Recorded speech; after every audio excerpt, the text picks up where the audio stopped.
السلام علیکم ورحمۃ اللہ وبرکاتہ۔ ناظرین، اس ویڈیو کا موضوع ہے کیا واقعی اسلام میں باندی، لونڈی، کنیز بغیر نکاحی حلال ہے؟ باندی، لونڈی اور کنیز یہ تین الفاظ غلام عورت کے لیے استعمال کیے جاتے ہیں۔ تو مسلمانوں میں انسانی لکھی ہوئی کتابوں کی بنیاد پر یہ بات مشہور ہے کہ اسلام میں لونڈی یا باندی یا کنیز بغیر نکاح یعنی بغیر شادی ہی حلال ہے، یعنی اس سے جنسی تعلقات بغیر شادی کے ہی جائز ہے۔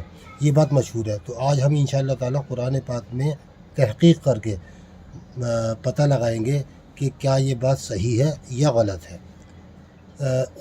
ناظرین، قرآن پاک میں یہ اسلوب بہت عام پایا جاتا ہے کہ اللہ تعالیٰ نے اگر کسی واقعے کا یا کسی معاملے کا تذکرہ مختلف مقامات پر فرمایا ہے، تو اگر ایک مقام پر اس واقعے یا معاملے سے متعلق ایک بات اللہ تعالیٰ نے ایک مقام پہ یا دو مقامات پر بیان فرما دی، تو باقی دیگر مقامات پر عام طور پر اس کا تذکرہ نہیں کیا گیا ہے۔ اس بات کو ہم ایک مثال سے سمجھیں گے، قرآن پاک سے ہی ایک مثال سے سمجھیں گے۔ اللہ تعالیٰ نے آدم علیہ السلام کی تخلیق کا واقعہ اور فرشتوں کو اللہ تعالیٰ کا حکم دینا کہ آدم کو سجدہ کرو، یہ قرآن پاک میں متعدد مقامات پر ذکر فرمایا ہے۔ اللہ تعالیٰ نے 7 مقامات پر ذکر فرمایا ہے،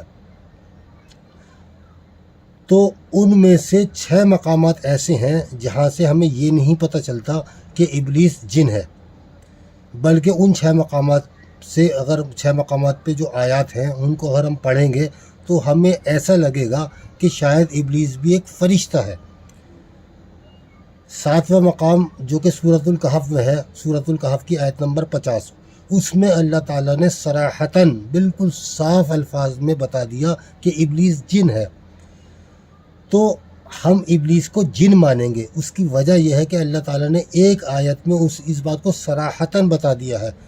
باقی جو 6 مقامات تھے ان میں سے کسی بھی مقام پر اللہ تعالیٰ نے صراحتاً یہ نہیں فرمایا کہ ابلیس فرشتہ ہے، بلکہ ان کو پڑھ کر ایسا لگتا ہے کہ شاید ابلیس بھی ایک فرشتہ ہوگا۔ لیکن ایک مقام پہ صراحتاً بتا دیا، تو جس مقام پر صراحتاً بتایا گیا ہے اس کی بنیاد پہ ہم باقی 6 مقامات پہ جو اللہ تعالیٰ نے جو بات بتائی ہے اس کے معنی اور اس کا مفہوم متعین کریں گے۔ اس واقعے سے متعلق پہلی آیت ہے سورۃ البقرہ کی آیت نمبر 34، وَإِذْ قُلْنَا لِلْمَلَائِكَةِ اسْجُدُوا لِآدَمَ فَسَجَدُوا إِلَّا إِبْلِيسَ أَبَىٰ وَاسْتَكْبَرَ وَكَانَ مِنَ الْكَافِرِينَ۔ اور جب ہم نے فرشتوں سے کہا کہ آدم کو سجدہ کرو، تو ابلیس کے سوا سب نے سجدہ کیا، اس نے انکار کیا اور تکبر کیا اور وہ کافروں میں سے ہو گیا۔ دیکھیے ناظرین، آپ غور کیجیے گا، جو بھی ہم آیات پڑھ رہے ہیں ان میں کہیں بھی اللہ تعالیٰ نے نہیں بتایا کہ ابلیس جن ہے، بلکہ ایسا لگتا ہے پڑھنے سے کہ شاید وہ فرشتہ ہے۔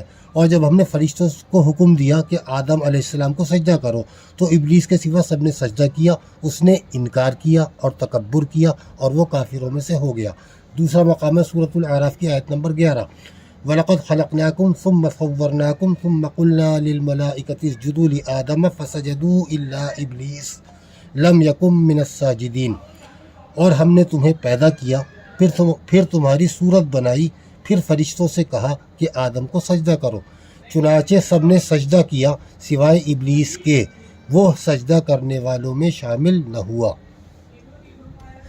پھر سورۃ الحجر کی آیات نمبر 28، 29، 30، 31 ہیں، وَإِذْ قَالَ رَبُّكَ لِلْمَلَائِكَةِ إِنِّي خَالِقٌ بَشَرًا مِّن صَلْصَالٍ مِّنْ حَمَإٍ مَّسْنُونٍ فَإِذَا سَوَّيْتُهُ وَنَفَخْتُ فِيهِ مِن رُّوحِي فَقَعُوا لَهُ سَاجِدِينَ فَسَجَدَ الْمَلَائِكَةُ كُلُّهُمْ أَجْمَعُونَ إِلَّا إِبْلِيسَ أَبَىٰ أَن يَكُونَ مَعَ السَّاجِدِينَ۔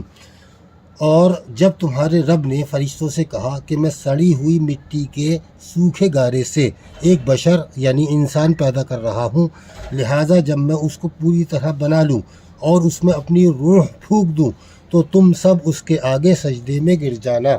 چنانچہ سارے کے سارے فرشتوں نے سجدہ کیا سوائے ابلیس کے کہ اس نے سجدہ کرنے والوں میں شامل ہونے سے انکار کر دیا۔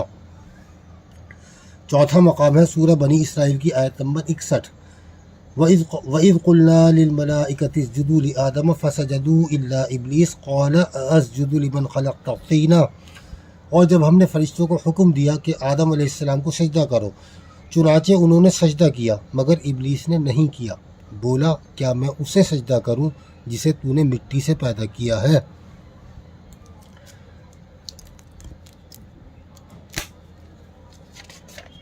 اس سے اگلا مقام، ایک اور مقام پہ اللہ تعالیٰ نے سورۃ طٰہٰ کی آیت نمبر 116 میں اسی واقعے کو ذکر فرمایا ہے۔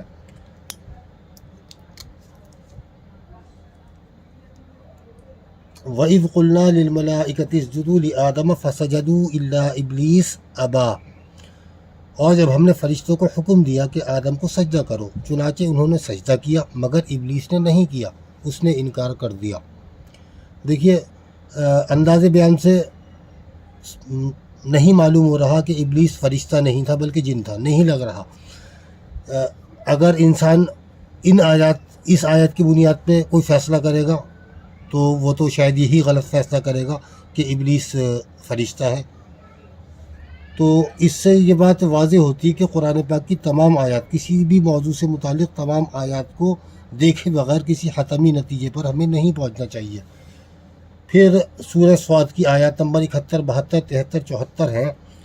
اذ قال ربک للملائکۃ انی خالق بشرا من طین فاذا سویتہ ونفخت فیہ من روحی فقعوا له ساجدین فسجد الملائکۃ کلہم اجمعون الا ابلیس استکبر وکان من الکافرین۔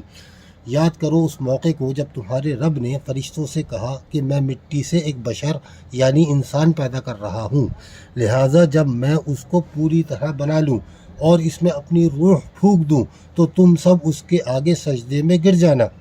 اللہ تعالیٰ نے فرشتوں سے فرمایا، چنانچہ سارے کے سارے فرشتوں نے سجدہ کیا سوائے ابلیس کے کہ اس نے تکبر کیا اور وہ تھا ہی کافروں میں سے۔ یہ ترجمہ بھی کیا جا سکتا ہے کہ وہ کفر کرنے والوں میں سے ہو گیا۔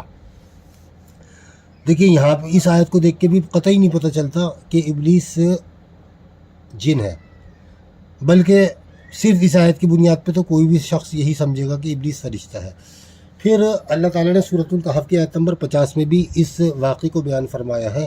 وَإِذْ قُلْنَا لِلْمَلَائِكَةِ اسْجُدُوا لِآدَمَ فَسَجَدُوا إِلَّا إِبْلِيسَ كَانَ مِنَ الْجِنِّ فَفَسَقَ عَنْ أَمْرِ رَبِّهِ أَفَتَتَّخِذُونَهُ وَذُرِّيَّتَهُ أَوْلِيَاءَ مِن دُونِي وَهُمْ لَكُمْ عَدُوٌّ بِئْسَ لِلظَّالِمِينَ بَدَلًا، اور جب ہم نے فرشتوں کو حکم دیا کہ تم آدم کو سجدہ کرو تو ابلیس کے سوا سب نے سجدہ کیا، یہ جنوں میں سے تھا۔ یہ صراحتاً اللہ تعالیٰ نے بات بتا دی کہ یہ جنوں میں سے تھا، چنانچہ اس نے اپنے رب کے حکم کی نافرمانی کی۔ اب کیا تم مجھے چھوڑ کر اس کو اور اس کی ذریت کو اپنا سرپرست بناتے ہو، حالانکہ وہ تمہارے دشمن ہیں۔ بڑا ہی برا بدل ہے جسے ظالم لوگ اختیار کر رہے ہیں۔ ظالم لوگ اللہ تعالیٰ کو چھوڑ کر شیطان اور ابلیس اور اس کی ذریت کو اپنا سرپرست بنائیں، تو یہ تو بہت ہی برا بدل ہے کہ اللہ تعالیٰ کو چھوڑ دیا اور اپنے دشمن ابلیس کو اپنا سرپرست بنا لیا یا اس کی ذریت کو۔ تو آپ نے ان 7 مقامات پر جو آیات ہیں ان میں ایک بات یہ نوٹ کی ہوگی کہ اس آیت میں اللہ تعالیٰ نے صراحتاً فرمایا ہے کہ یہ جنوں میں سے تھا۔ باقی کسی بھی مقام پر اللہ تعالیٰ نے نہیں بتایا تھا کہ ابلیس فرشتہ ہے، صرف پڑھ کر لگتا تھا۔ تو ہم ان 6 آیات میں جو انداز اللہ تعالیٰ نے اختیار فرمایا ہے اس کا حتمی قطعی مفہوم جو ہے اس آیت کی بنیاد پر متعین کریں گے، اور وہ یہ ہوگا کہ ابلیس تھا تو جن لیکن رہتا تھا فرشتوں کے ساتھ، اور جب اللہ تعالیٰ نے فرشتوں کو حکم دیا کہ آدم علیہ السلام کو سجدہ کرو، تو اس حکم میں یہ بات مضمر تھی کہ یہ حکم ابلیس کے لیے بھی ہے، اور ابلیس اس بات کو فوری طور پر سمجھ بھی گیا کہ یہ حکم میرے لیے بھی ہے۔ اس نے اللہ تعالیٰ کے اس حکم کا انکار کر دیا اور کافر ہو گیا۔ تو اس سے یہ بات بہت ہی وضاحت سے ہمارے سامنے آ گئی کہ قرآن پاک کے تمام آیات، کسی بھی موضوع سے متعلق تمام آیات کو دیکھے بغیر اگر ہم کسی نتیجے میں پہنچیں گے تو اس میں اس بات کا اندیشہ رہے گا کہ شاید ہم کسی کوئی غلط نتیجہ اخذ کر بیٹھیں۔ اب جو ہمارا موضوع تھا اس سے متعلق یہ آیات ہم دیکھتے ہیں.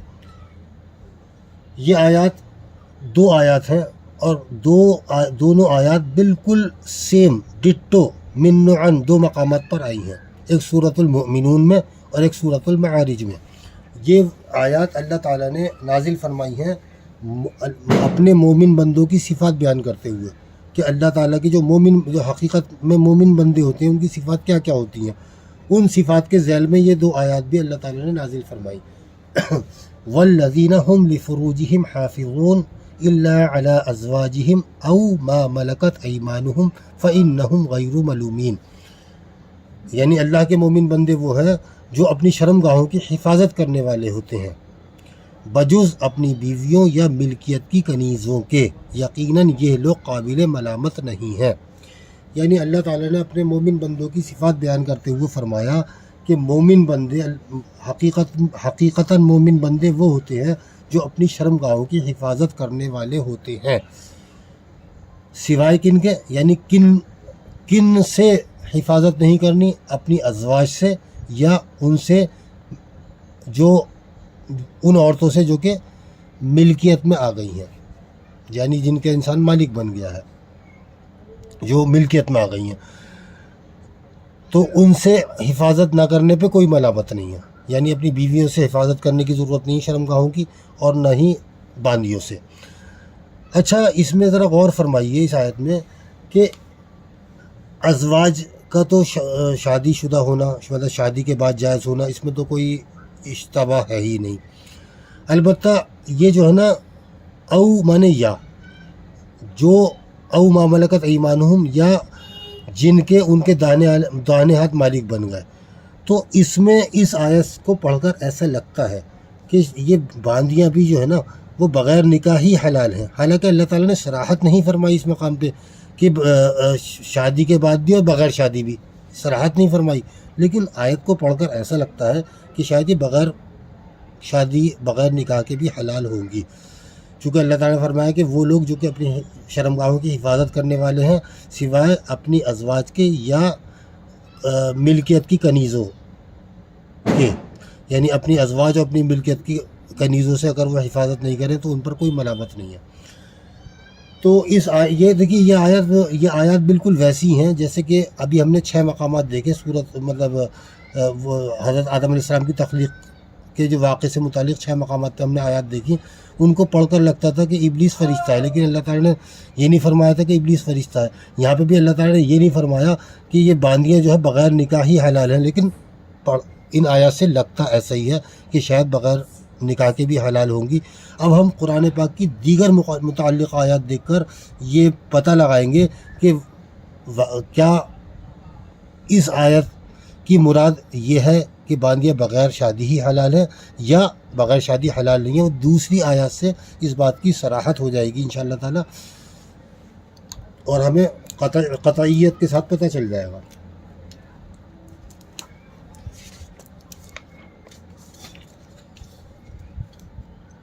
بس اس میں قابل غور یہ ہے کہ اس میں صراحتاً یہ نہیں فرمایا گیا کہ بغیر شادی بھی، لگتا ہے لیکن صراحتاً نہیں فرمایا گیا. اب آپ یہ دیکھیے، یہ سورۃ النساء کی آیات ہیں، 2 آیات ہیں سورۃ النساء کی، آیت نمبر 23 اور آیت نمبر 24. حرمت علیکم امہاتکم و بناتکم و اخواتکم و عماتکم و خالاتکم و بنات الاخ و بنات الاخت و امہاتکم اللاتی ارضعنکم و اخواتکم من الرضاعة و امہات نسائکم و ربائبکم اللاتی فی حجورکم من نسائکم اللاتی دخلتم بہن فإن لم تکونوا دخلتم بہن فلا جناح علیکم وحلائل ابنائکم الذین من اصلابکم وان تجمعوا بین الاختین الا ما قد سلف ان اللہ کان غفورا رحیما. یہ سورۃ النساء کی آیت نمبر 23 ہے. اس کی ابتدا ہوتی ہے حرمت علیکم سے. حرمت علیکم کے معنی ہے حرام کی گئیں تم پر. جو عورتیں اللہ تعالیٰ نے حرام کی ہیں ان کا بیان ہے اس آیت میں. اچھا، کس لیے حرام کی گئی ہیں اس کی صراحت اگلی آیت سے ہو جاتی ہے.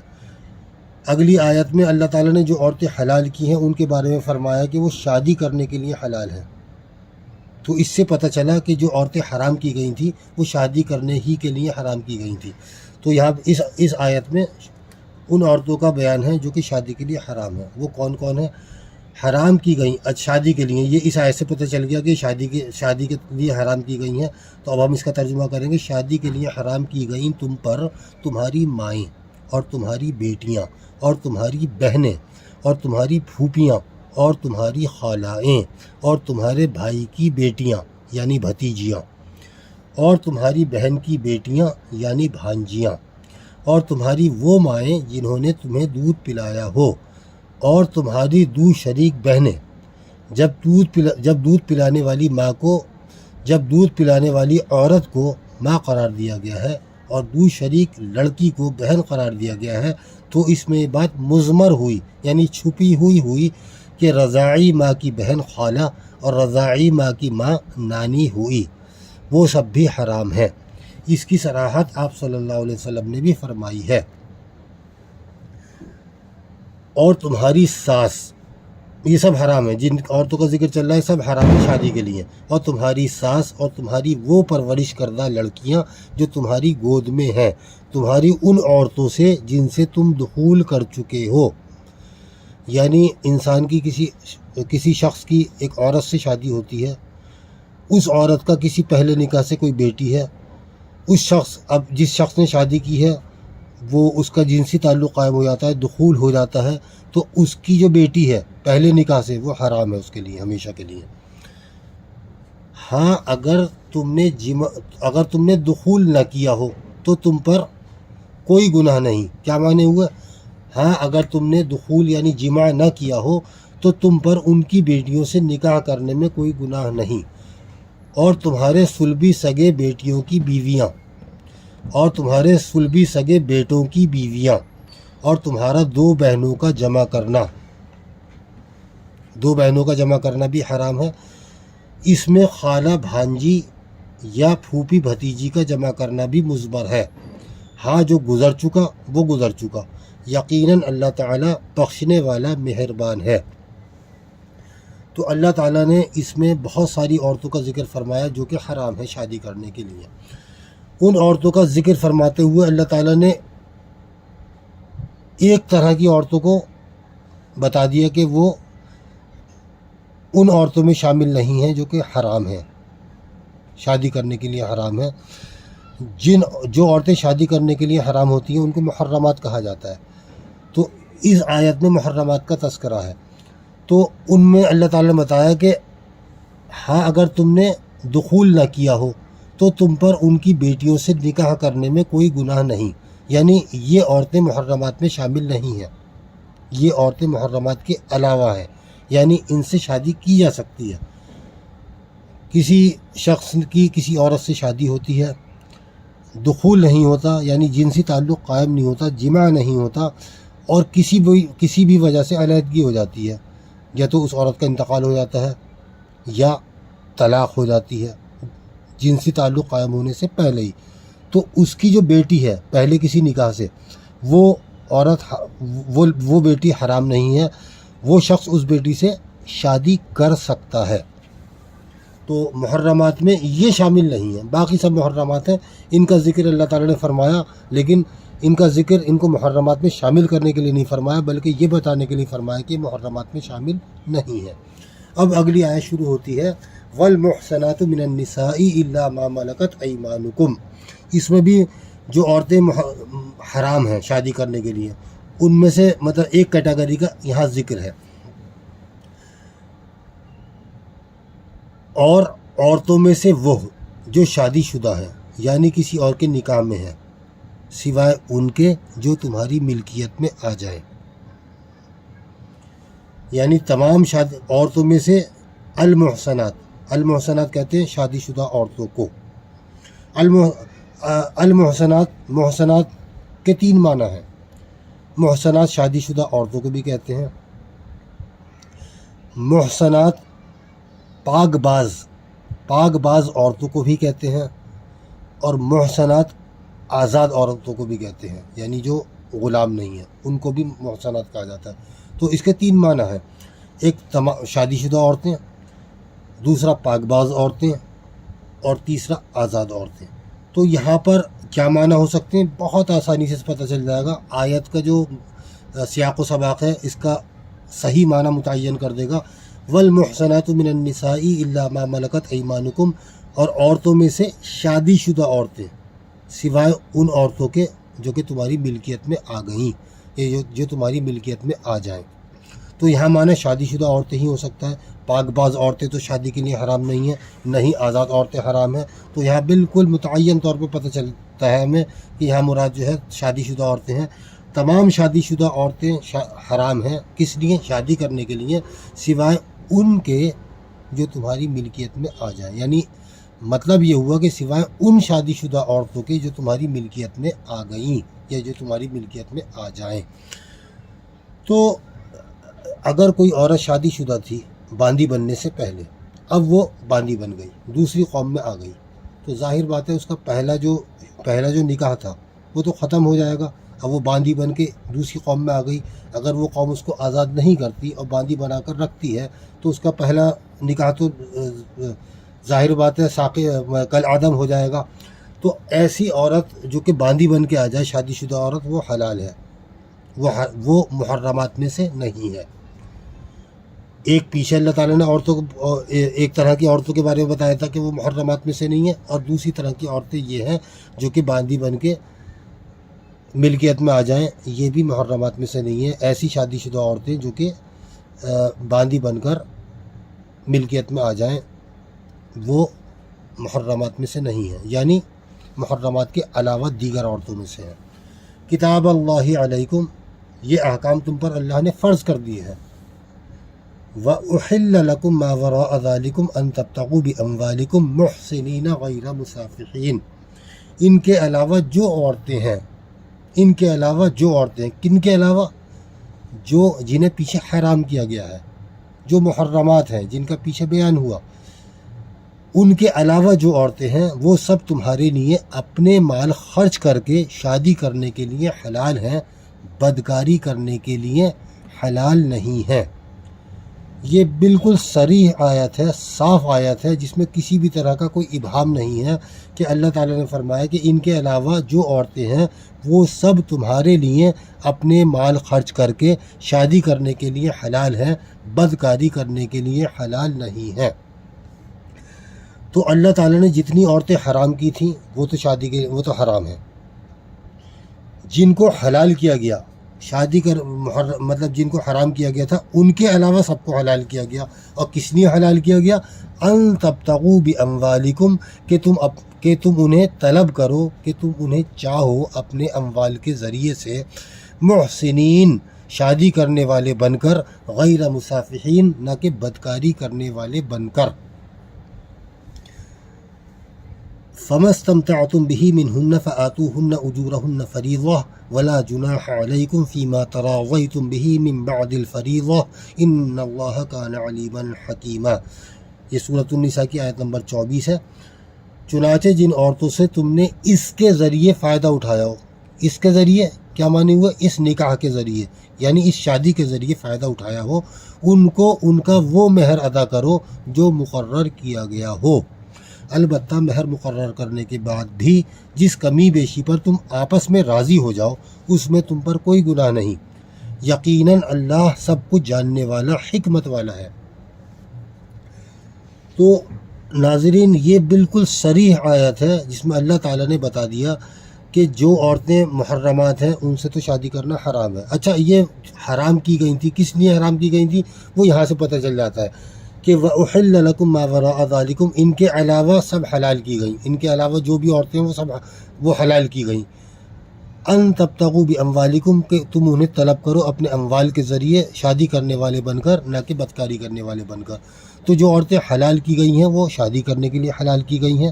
تو اس سے یہ پتہ چل گیا، اس سے صراحت ہو گئی کہ جو عورتیں حرمت علیکم فرما کر حرام کی گئی تھیں وہ شادی کرنے کے لیے حرام کی گئی تھیں. ظاہر بات ہے ماں کس لیے حرام ہے؟ شادی کرنے کے لیے. ماں ویسے بات چیت کے لیے حرام تھوڑی ہے، ساتھ بیٹھ کے کھانا کھانا، خدمت کرنا، ہر چیز کے لیے حلال ہے.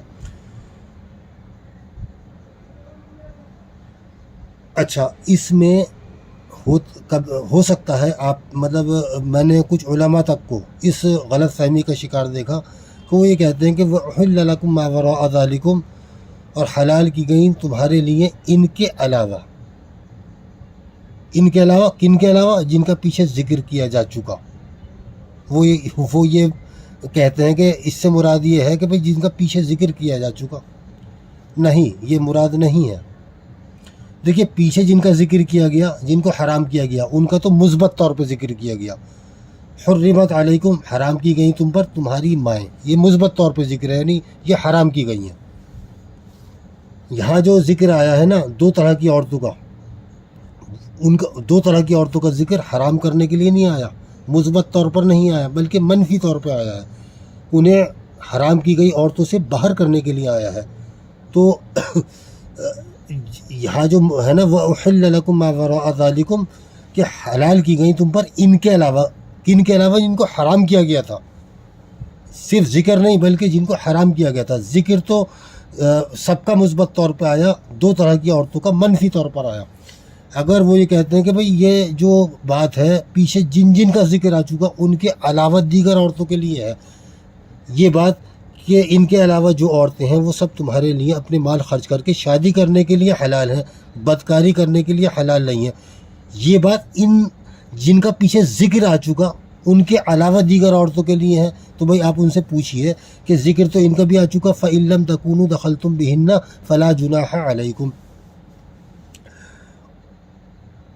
ہاں اگر تم نے جمع نہ کیا ہو، کسی عورت سے شادی ہوئی، جمع نہیں ہوا، جنسی تعلق قائم نہیں ہوا اور علیحدگی ہو گئی، تو اس کی بیٹی حرام نہیں ہے، یعنی حلال ہے۔ کس لیے حلال ہے؟ اسی لیے تو حلال ہے کہ شادی کرنے کے لیے حلال ہے، بدکاری کرنے کے لیے تھوڑی حلال ہے۔ وہ بدکاری کرنے کے لیے کسی حال حلال نہیں ہو سکتی۔ تو باندی کو آپ کیسے کہہ سکتے ہیں؟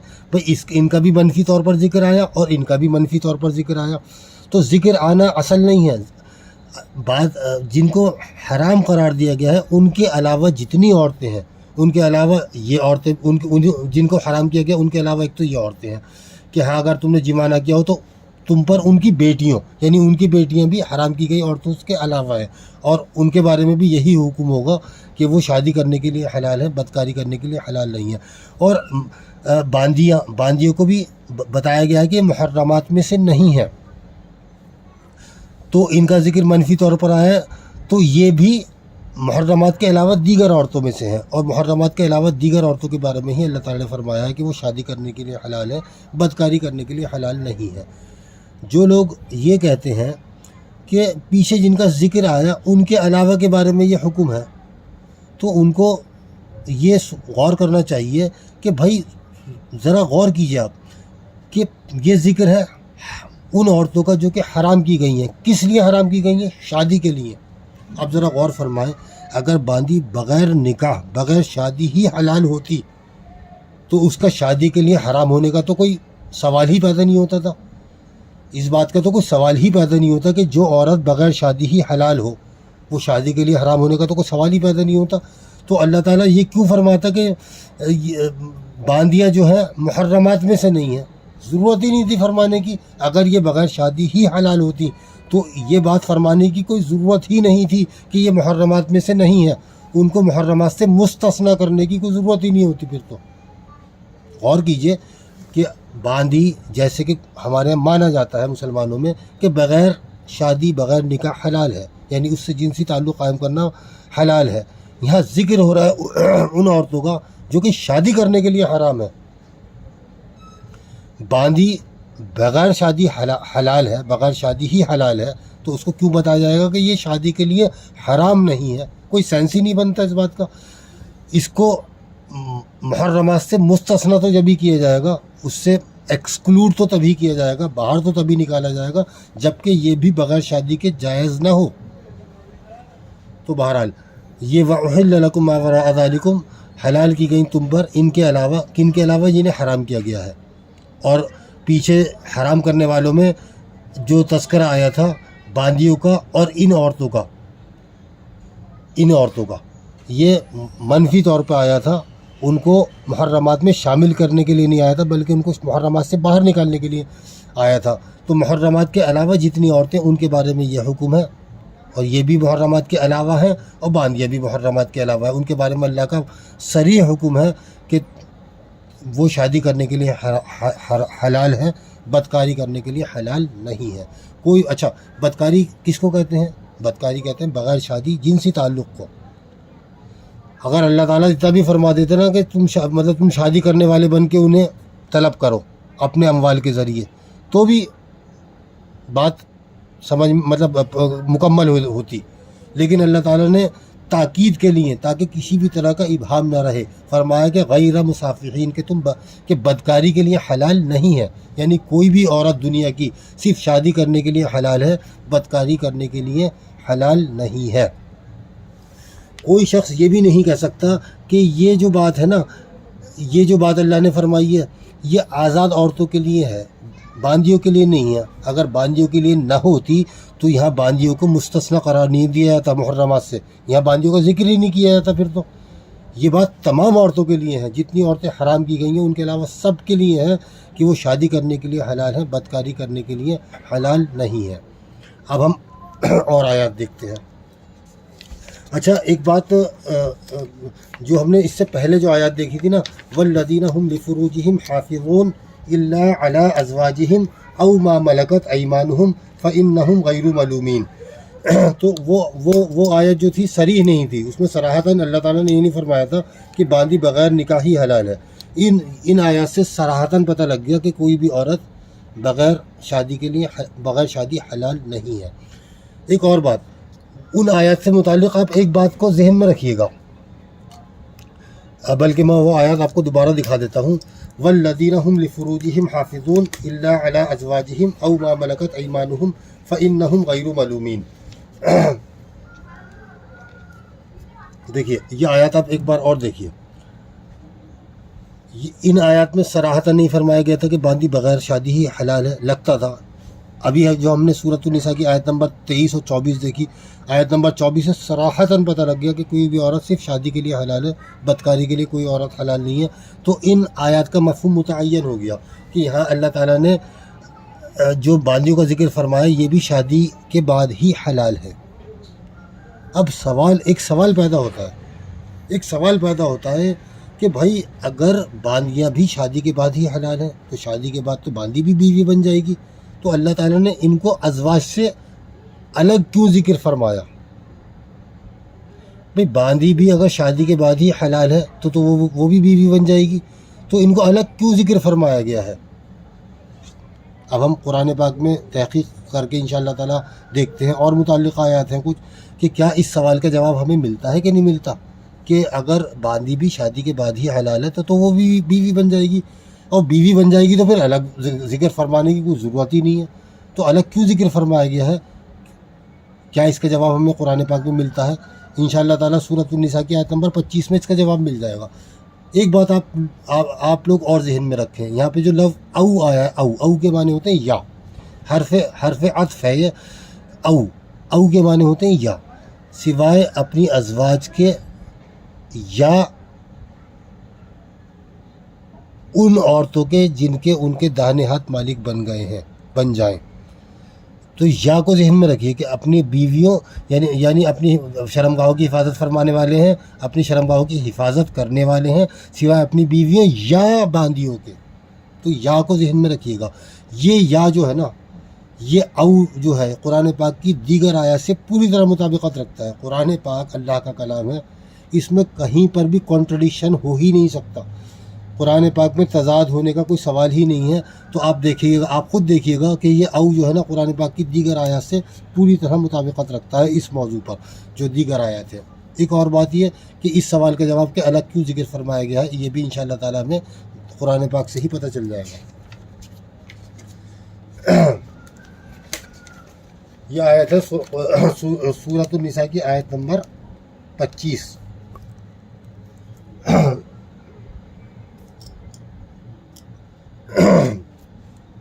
وَمَن لَّمْ يَسْتَطِعْ مِنكُمْ طَوْلًا أَن يَنكِحَ الْمُحْصَنَاتِ الْمُؤْمِنَاتِ فَمِمَّا مَلَكَتْ أَيْمَانُكُم مِّن فَتَيَاتِكُمُ الْمُؤْمِنَاتِ وَاللَّهُ أَعْلَمُ بِإِيمَانِكُم بَعْضُكُم مِّن بَعْضٍ فانكحوهن بإذن أهلهن وآتوهن أجورهن بالمعروف محصنات غير مسافحات ولا متخذات أخدان فإذا أحصن فإن أتين بفاحشة فعليهن نصف ما على المحصنات من العذاب ذلك لمن خشي العنة منكم وأن تصبروا خير لكم والله غفور رحيم۔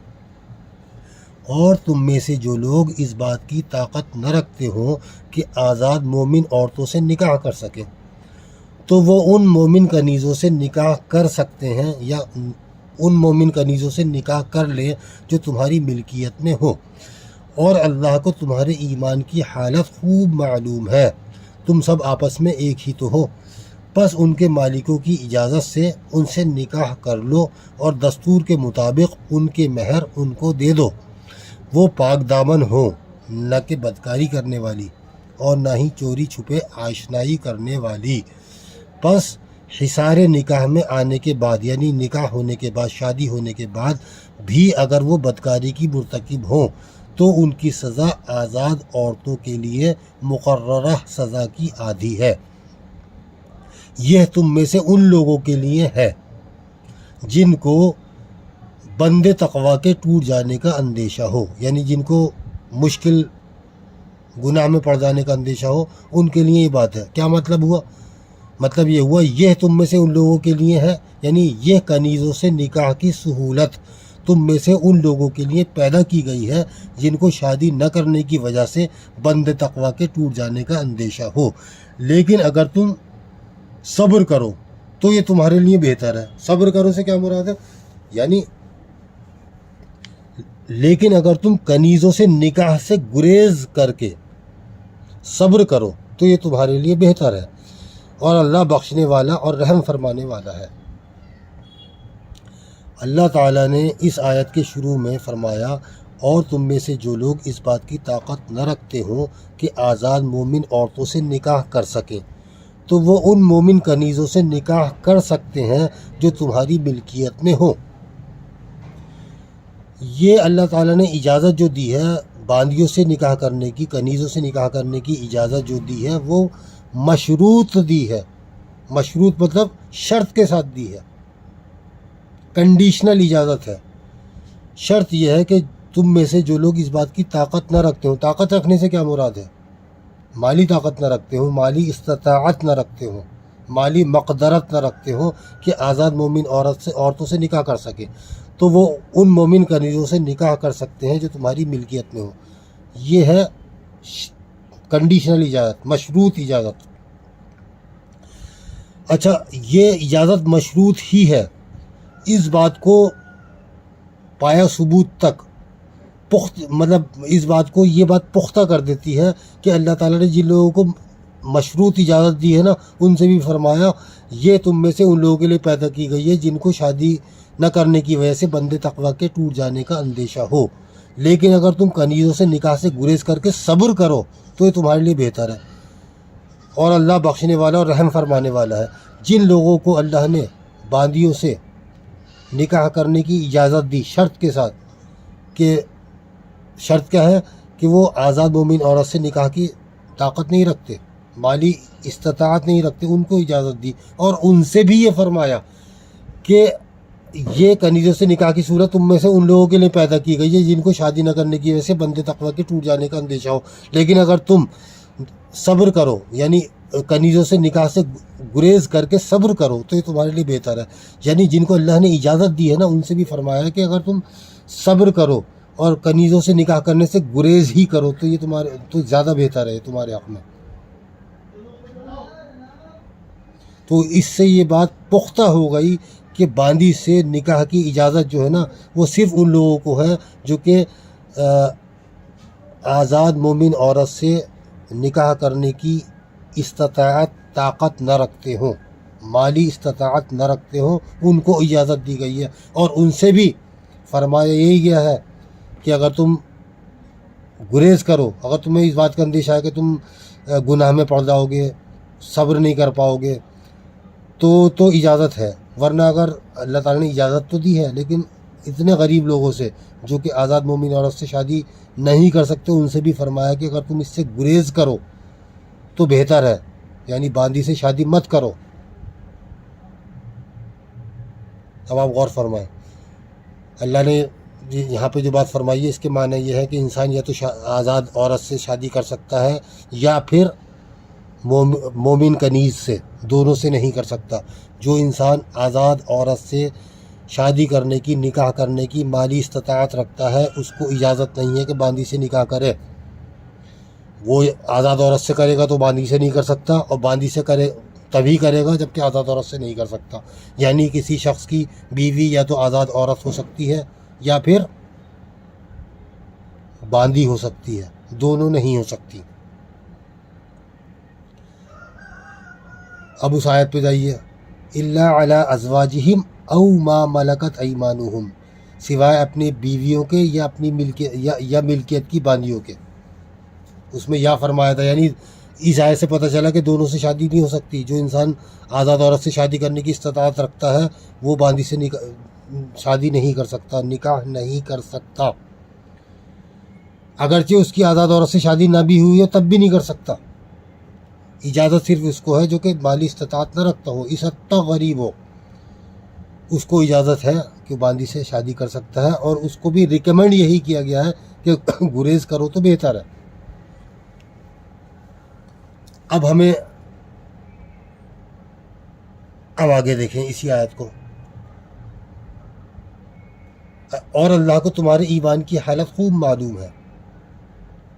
واللہ اعلم بایمانکم, کیا مانے؟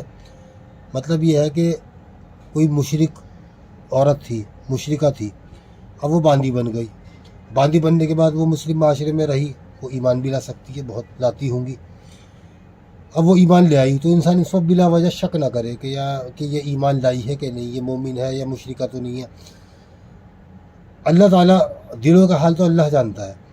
اگر ظاہری طور پہ وہ ایمان لے آئی ہے, نماز روزے کی پابند ہو گئی ہے, تو اب ہمیں بلا وجہ شک کرنے کی ضرورت نہیں ہے. تم سب آپس میں ایک ہی تو ہو, یعنی ہے تو وہ غلام اور باندی, کوئی غلام اور باندی ہو سکتا ہے, لیکن اللہ تعالیٰ نے فرمایا کہ تم سب آپس میں ایک ہی تو ہو, ایک ہی ماں باپ کی تو اولاد ہو. یہ بھی غلاموں اور باندیوں کا اسٹیٹس ایلیویٹ کرنے والی بات ہے. اس کو اللہ تعالیٰ نے ان کے اسٹیٹس کو اوپر اٹھایا اور یہ فرمایا کہ تم سب آپس میں ایک ہی تو ہو, ایک مالک ہے, ایک غلام ہے دونوں آدم علیہ السلام کی اولاد. اور اللہ تعالیٰ کے ہاں جو عزت کا پیمانہ ہے وہ ہے تقوی. ان اکرمکم عند اللہ اتقاکم, تم میں سے اللہ کے نزدیک زیادہ عزت دار وہ ہے جو کہ زیادہ ڈرنے والا ہے, زیادہ متقی ہے. یعنی جو اللہ سے زیادہ ڈرنے والا ہے وہ زیادہ عزت دار ہے. تو اللہ تعالیٰ کے تقوی جو ہے وہ ہے عزت کا پیمانہ, مالک یا غلام ہونا نہیں ہے. تو بس ان کے مالکوں کی اجازت سے ان سے نکاح کر لو. قرآن پاک کا بیان جو ہے بڑا جامع ہوتا ہے. اللہ تعالیٰ نے فرمایا کہ پس ان کے مالکوں کی اجازت سے ان سے نکاح کر لو.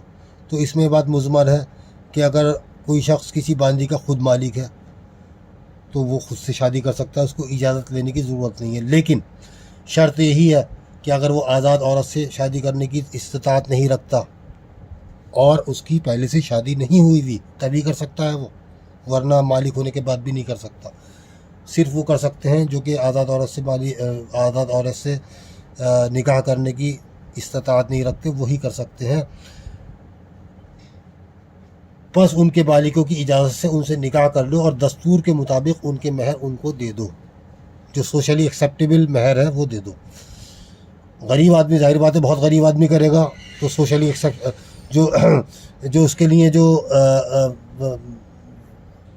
دستور کے مطابق مہر ہوگا, یعنی معروف مہر ہوگا, ظاہر بات ہے کم ہی ہوگا. غریب آدمی تو کم ہوگا, امیر آدمی کا زیادہ ہوتا ہے. اور دستور کے مطابق ان کے مہر ان کو دے دو. وہ پاک دامن ہو, نہ کہ بدکاری کرنے والی. محسناتن, کہ وہ پاک دامن ہو, اس کا ترجمہ یہ بھی کر سکتے ہو شادی کرنے والی ہوں, بدکاری کرنے والی نہ ہو. ولا متخذات اخدان, اور نہ ہی چوری چھپے آشنائی کرنے والی. دیکھیے بدکاری کہتے ہیں بغیر شادی جنسی تعلق, جسمانی تعلق کو, اور چوری چھپے آشنائی جیسے آج کے دور میں کسی نامحرم سے فون پر بات کرنا, پارکوں میں ملنا، یہ چوری چھپا آشنائی ہے، یہ بھی اسلام میں جائز نہیں ہے۔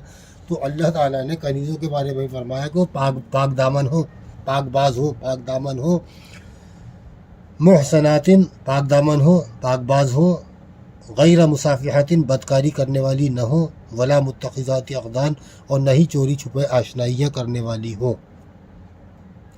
اس کا ترجمہ یہ بھی ہو سکتا ہے وہ شادی کرنے والی ہو، پاک باز ہو، ایک ہی بات ہے، شادی کرنے والی ہو، پاک باز ہو، بدکاری کرنے والی نہ ہو اور نہ ہی چوری چھپے آشنائی کرنے والی۔ اب اس سے آگے دیکھیں آپ، فَإِذَا أُحْسِنَّ فَإِنْ أَتَيْنَ بِفَاحِشَةٍ فَعَلَيْهِنَّ نِصْفُ مَا عَلَى الْمُحْصَنَاتِ مِنَ الْعَذَابِ۔ پس حصار نکاح میں آنے کے بعد، یعنی شادی ہونے کے بعد، نکاح ہونے کے بعد، نکاح کرنے کے بعد بھی اگر وہ بدکاری کی مرتکب ہو تو ان کی سزا آزاد عورتوں کے لیے مقررہ سزا کی آدھی ہے۔ اگر باندی کی کسی شخص سے شادی ہو گئی، شادی شدہ ہو گئی، اب اس کے بعد شادی ہونے کے بعد وہ بدکاری کا ارتکاب کرتی ہے تو اس کی سزا اللہ تعالیٰ نے آزاد عورتوں کے لیے مقررہ سزا ہے نا 100 کوڑے کی، اس کی آدھی سزا بتائی ہے، 50 کوڑے ہے اس کی سزا۔ اب ہمارے سمجھ میں آیا کہ اللہ تعالیٰ نے اس آیت میں الا علی ازواجہم او ما ملکت ایمانہم، باندیوں کو، باندیاں بھی بغیر شادی حلال نہیں ہیں، ہم نے سورۃ النساء کی آیت نمبر 24 میں دیکھ لیا، لیکن الگ کیوں ذکر فرمایا تھا؟ الگ ذکر فرمانے کی وجہ اس آیت سے واضح طور پہ پتہ چل گئی کہ شادی ہونے کے بعد بھی اگر باندی بدکاری کی مرتکب ہوتی ہے تو اس کی سزا آدھی ہوگی، یعنی کہ آزاد عورتوں سے ان کی حیثیت شادی کے بعد بھی مختلف رہے گی، وہ ایک الگ کلاس کو بلانگ کریں گی۔ وہ شادی ہونے کے بعد عام جیسے آزاد عورتوں سے شادی ہوتی ہے ان کی حیثیت آزاد عورتوں کی جیسی نہیں ہوگی، ان کی سزا آدھی ہے، ان کے ساتھ اللہ تعالیٰ نے نرمی کا معاملہ فرمایا ہے، تو اس لیے ان کو الگ بیان فرمایا گیا ہے، شادی کے بعد بھی ان کی حیثیت عام عورتوں سے مختلف رہے گی۔ اور دوسری وجہ الگ ذکر فرمانے کی یہ کہ کوئی شخص یا تو ایک آزاد عورت سے شادی کر سکتا ہے یا پھر باندی سے شادی کر سکتا ہے۔ یہ دو وجوہات اس آیت سے ہمیں صاف طور پہ پتہ چل گئی، جس کی وجہ سے اللہ تعالیٰ نے ازواج کو الگ ذکر فرمایا، باندیوں کو الگ، اور او کے ساتھ فرمایا یا کہ یا تو ازواج یا پھر باندیاں۔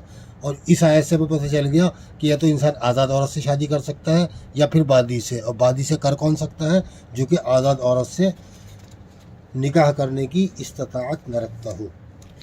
اللہ تعالیٰ کے جتنے بھی احکامات ہوتے ہیں ان میں بڑی ہی گہری حکمت ہوتی ہے۔ بھائی اللہ تعالیٰ سے زیادہ، اللہ تعالیٰ کی بات سے زیادہ وزڈم والی بات، حکمت والی بات کسی کی ہو ہی نہیں سکتی۔ اللہ تعالیٰ آسمان و زمین کا پیدا کرنے والا ہے، ہر چیز کا جاننے والا ہے، اس نے ہماری آنکھ ایسی بنائی ہے، کیا اس کا نظام ہے، آپ دیکھیں کتنی حکمت کے ساتھ اور کتنی نالج کے ساتھ اللہ تعالیٰ نے اس کو بنایا ہے، اس اللہ کے احکامات ہیں تو ان میں بڑی گہری حکمت ہوتی ہے، تھوڑا غور کرنے کی ضرورت ہوتی ہے۔ اللہ تعالیٰ نے یہ جو حکم دیا ہے نا کہ باندی سے ہر شخص شادی نہیں کر سکتا، تو اس کے پیچھے بڑی گہری حکمت ہے۔ پہلے تو اللہ تعالیٰ نے کنیزوں سے نکاح کے لیے شرط عائد فرمائی کہ جو شخص آزاد عورت سے نکاح کی مقدرت نہ رکھتا ہو وہی کنیز سے نکاح کر سکتا ہے۔ پھر ایسے غریب شخص کے لیے بھی فرمایا کہ اگر وہ کنیز سے شادی کرنے سے گریز کر کے صبر کرے تو یہ اس کے حق میں زیادہ بہتر ہے۔ ان احکامات میں بڑی گہری حکمت پوشیدہ ہے۔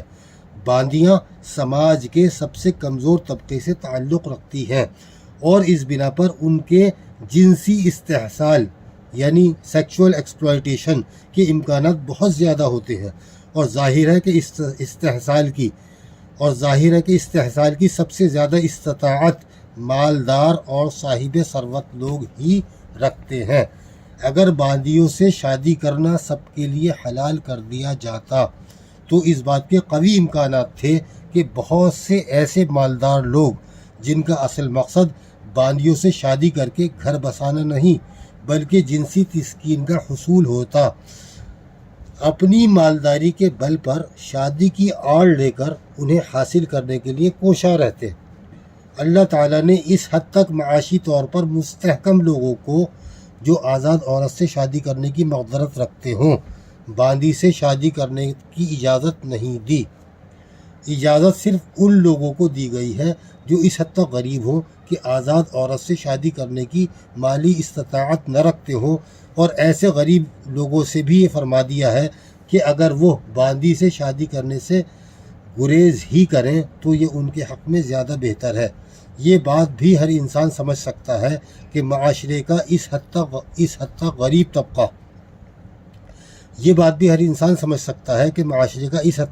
طبقہ جو آزاد عورت سے شادی کرنے کی مالی مقدرت تک نہ رکھتا ہو، باندیوں کے جنسی استحصال کی استطاعت نہ کے برابر رکھتا ہے۔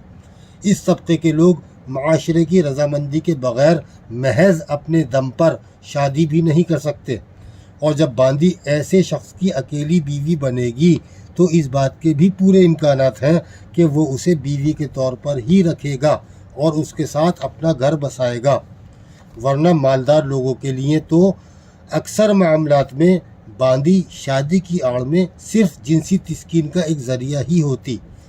یہ احکامات دے کر اللہ تعالیٰ نے جنسی تسکین کے لالچ میں کنیزیں حاصل کرنے اور رکھنے کے تمام راستے مسدود بند فرما دیے۔ ان احکامات کی روشنی میں کسی اسلامی معاشرے میں باندی کو جنسی تسکین کے ذریعے کے طور پر دیکھا ہی نہیں جا سکتا۔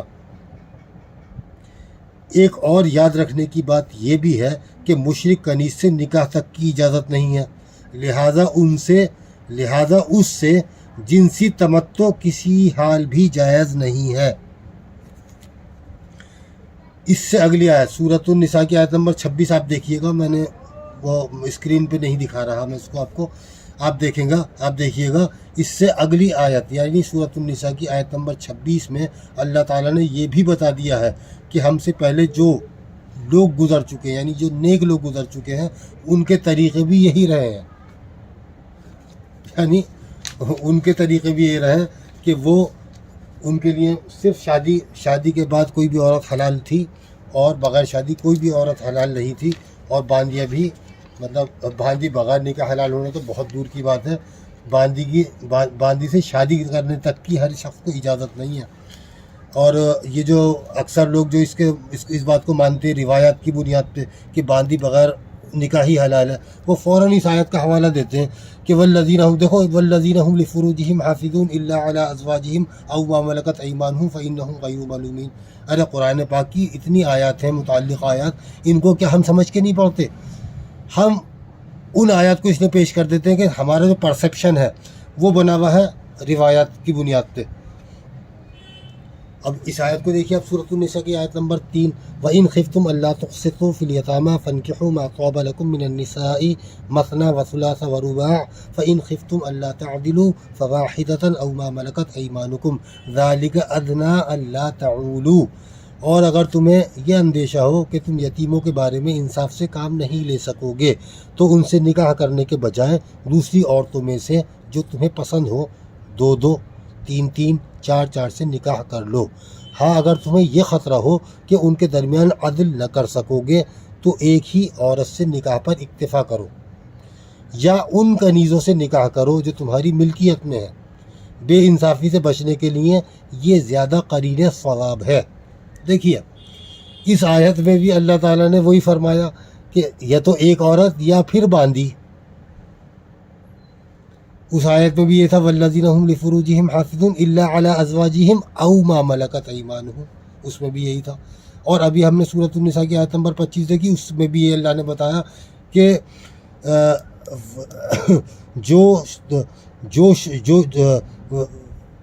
وَمَن لَّمْ يَسْتَطِعْ مِنكُمْ طَوْلًا أَن يَنكِحَ الْمُحْصَنَاتِ الْمُؤْمِنَاتِ فَمِمَّا مَلَكَتْ أَيْمَانُكُمْ مِنْ فَتَيَاتِكُمُ الْمُؤْمِنَاتِ۔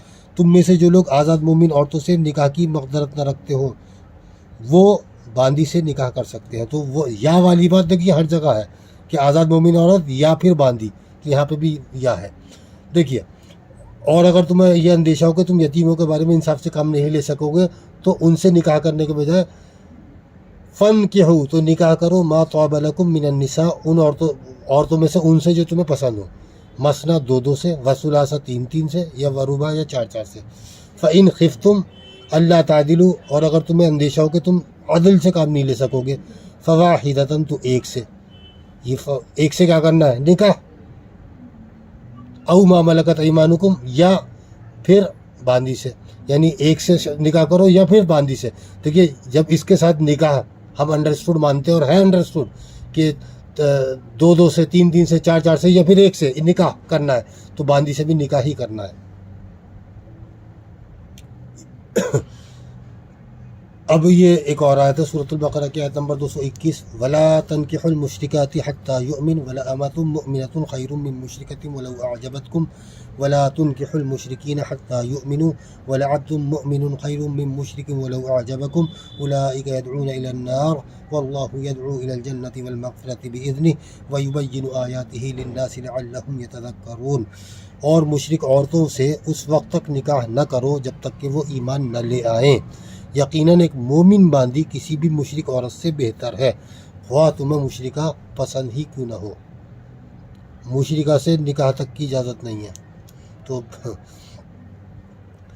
اور آزاد مشرک عورت سے بہتر، آزاد مشرک عورت سے نکاح کرنے سے بہتر ہے کہ انسان ایک مومن باندی سے نکاح کر لے۔ اور اپنی عورتوں کو مشرک مردوں کے نکاح میں نہ دو جب تک کہ وہ ایمان نہ لے آئیں، یقیناً ایک مومن غلام کسی بھی مشرک مرد سے بہتر ہے، خواہ وہ مشرک مرد تمہیں پسند آ رہا ہو۔ یعنی عورت کبھی کو کسی مشرک مرد کے نکاح میں مت دو، اور ایک مومن غلام بہتر ہے، یعنی مومن غلام سے نکاح کرنا بہتر ہے اپنی کسی عورت کا بنسبت مشرک مرد کے۔ یہ لوگ یعنی یہ مشرک لوگ جہنم کی طرف بلاتے ہیں، اور اللہ اپنے فضل سے جنت و بخشش کی طرف بلاتا ہے۔ وہ اپنی آیتیں لوگوں کے لیے بیان فرما رہا ہے تاکہ وہ لوگ نصیحت حاصل کریں۔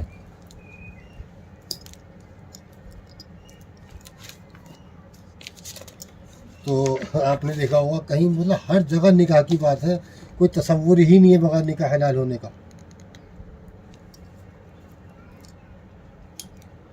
اب یہ سورۃ النور کی آیت نمبر 21 ہے، وَأَنكِحُوا الْأَيَامَ مِنكُمْ وَالصَّالِحِينَ مِنْ عِبَادِكُمْ وَإِمَائِكُمْ إِنْ يَكُونُوا فُقَرَاءَ يُغْنِهِمُ اللَّهُ مِنْ فَضْلِهِ وَاللَّهُ وَاسِعٌ عَلِيمٌ۔ تم میں سے جن مردوں یا عورتوں کا نکاح نہ ہوا ہو ان کا نکاح کراؤ، اور اپنے نیک بخت غلاموں اور لونڈیوں کا بھی۔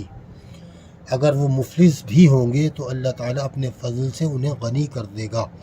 اللہ تعالیٰ کشادگی اور علم والا ہے۔ اللہ نے فرمایا کہ تم میں سے جو بھی تم لوگوں میں سے جو بھی مرد یا عورت کا نکاح نہ ہوا ہو تو ان کا نکاح کراؤ۔ وَأَنكِحُوا الْأَيَامَ، اور اپنے غلاموں اور باندیوں کا بھی۔ نکاح کی بات ہے ہر جگہ کہ ارے باندی کا ہمارے یہاں کہا جاتا ہے کہ باندی بغیر نکاح ہی حلال ہے، تو مطلب اس کو استعمال کر سکتا ہے اس کا شوہر مستقل۔ اور اللہ تعالیٰ فرما رہا ہے کہ تم میں سے جن مردوں عورتوں کا نکاح نہ ہوا ان کا نکاح کراؤ، اور اپنے نیک بخت غلاموں اور لونڈیوں کا بھی نکاح کراؤ۔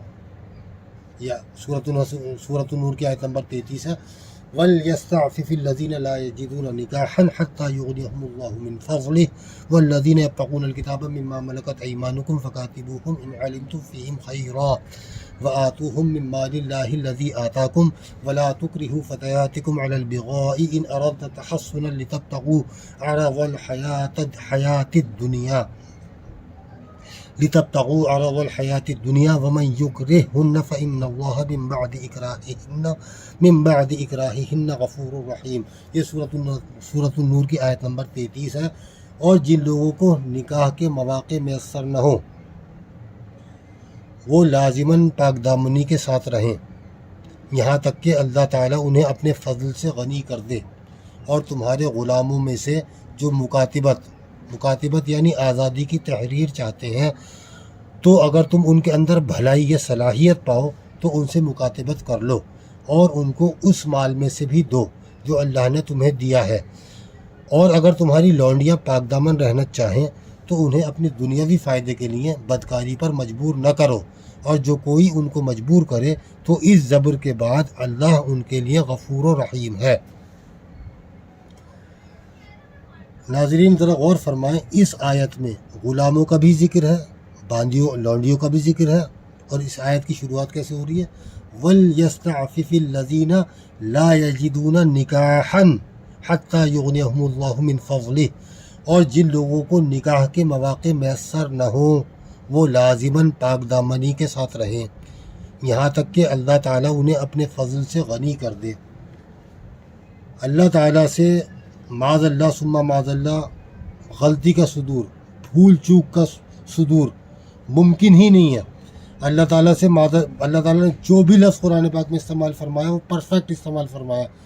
معاذ اللہ اس بات کا کوئی امکان نہیں ہو سکتا کہ اللہ تعالیٰ سے کوئی بات جو ہے وہ بھول چوک سے کوئی لفظ استعمال ہو گیا، سوال ہی پیدا نہیں ہوتا. اللہ تعالیٰ نے فرمایا کہ اور جن لوگوں کو نکاح کے مواقع میسر نہ ہو وہ لازماً پاک دامنی کے ساتھ رہیں.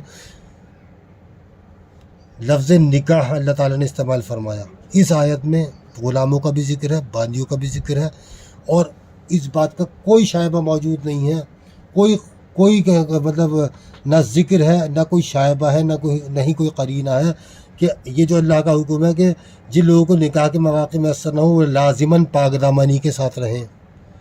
پورے قرآن میں اللہ تعالیٰ نے کہیں بھی صراحتاً نہیں فرمایا کہ باندی بغیر نکاح ہی حلال ہے. اور یہ آیت دیکھیے کتنی واضح ہے کہ جن لوگوں کو نکاح کے مواقع میسر نہ ہو ان کے لیے باندی حلال نہیں ہے، بلکہ ان کو پاک دامنی اختیار کرنی ہے. صریح آیت ہے یہ، بالکل نص صریح ہے یہ بھی. اور سورۃ النساء کی آیت نمبر 24 تو بالکل بالکل صریح تھی کہ محرمات کے علاوہ تمام عورتیں حلال کی گئیں. کس لیے حلال کی گئیں؟ شادی کرنے کے لیے حلال کی گئی ہیں، بدکاری کے لیے حلال نہیں کی گئی. تو اتنی صریح آیات ہیں، ہم قرآن پاک کو غور سے ہی نہیں پڑھتے کبھی. ہمارا ایک تصور ہے روایات کی بنیاد پہ، اور اس کی تائید میں ہم وہ آیات پیش کر دیتے ہیں. والذین هم لفروجهم حافظون الا علی ازواجهم او ما ملکت ایمانهم فانهم غیر ملومین. باقی آیات میں ہم غور ہی نہیں کرتے. بھائی وہ جو دو آیات پیش کرتے ہیں جیسی مطلب بالکل اسی جیسی چھ مقامات پہ آیات ہیں جن سے کہ معاذ اللہ کوئی کہہ سکتا ہے کہ ابلیس فرشتہ ہے. لیکن جب صریح آیت موجود ہے سورۃ الکہف کی آیت نمبر 50 تو ابلیس کو فرشتہ کہنا گمراہی ہوگی، سراسر گمراہی. اور کوئی دانستہ کہے گا جاننے کے بعد بھی تو کفر ہوگا. تو قرآن پاک کی تمام آیات کو تھوڑا غور سے پڑھنا چاہیے. اچھا دیکھیے، میں نے آپ سے عرض کیا تھا کہ قرآن پاک کی ایک آیت کچھ آیات کی وضاحت کچھ دیگر آیات سے ہوتی ہے. تو یہاں پہ بھی دیکھیے گا آپ. اور اگر تمہاری لونڈیاں پاک دامن رہنا چاہیں تو انہیں اپنے دنیاوی فائدے کے لیے بدکاری پر مجبور نہ کرو، اور جو کوئی ان کو مجبور کرے تو اس جبر کے بعد اللہ ان کے لیے غفور و رحیم ہے. تو کیا کوئی اس آیت کی بنیاد پہ یہ کہہ سکتا ہے کہ معاذ اللہ ثم معاذ اللہ اگر لونڈی پاک دامن نہ رہنا چاہے تو اس سے بدکاری کرائی جا سکتی ہے دنیاوی فائدے کے لیے؟ کیا یہ اس کے معنی یہ ہو سکتے ہیں؟ نہیں ہو سکتے. کیوں نہیں ہو سکتے؟ سوال پیدا ہوگا کیوں نہیں ہو سکتے. یہاں تو لگ رہا ہے معاذ اللہ ثم کہ اگر لونڈی پاک دامن نہ رہنا چاہتی ہے تو بدکاری دنیاوی فائدے کے لیے بدکاری کرائی جا سکتی ہے.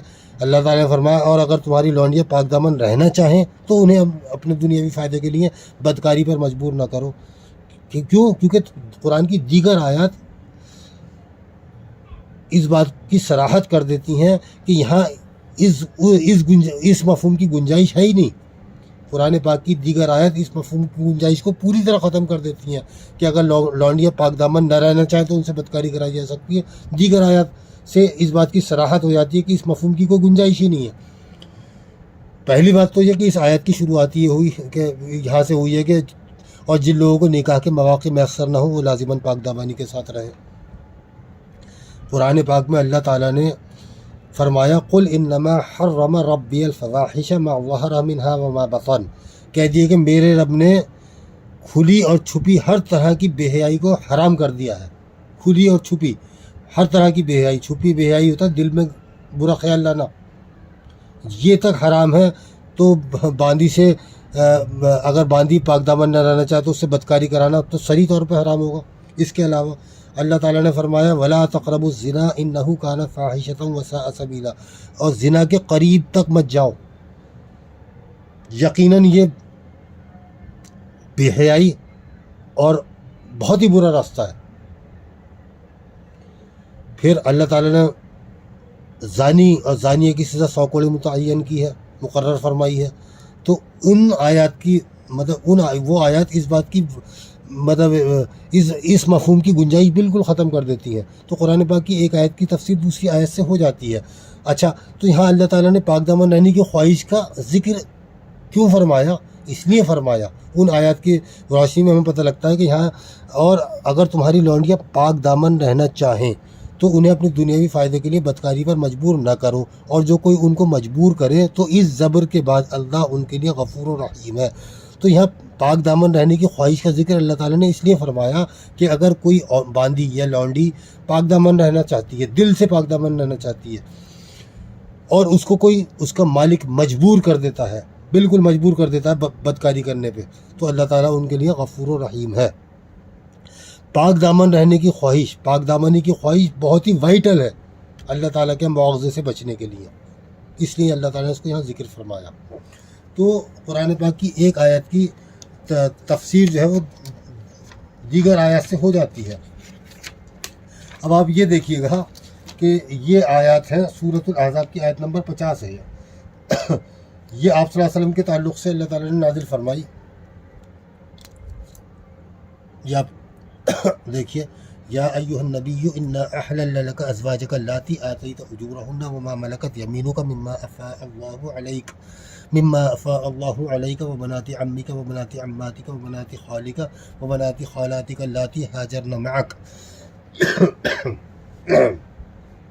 وامرأة مؤمنة إن وهبت نفسها للنبي إن أراد النبي أن يستنكحها خالصة لك من دون المؤمنين قد علمنا ما فرضنا عليهم في أزواجهم وما ملكت أيمانهم لكي لا يكون عليك حرج وكان الله غفورا رحيما.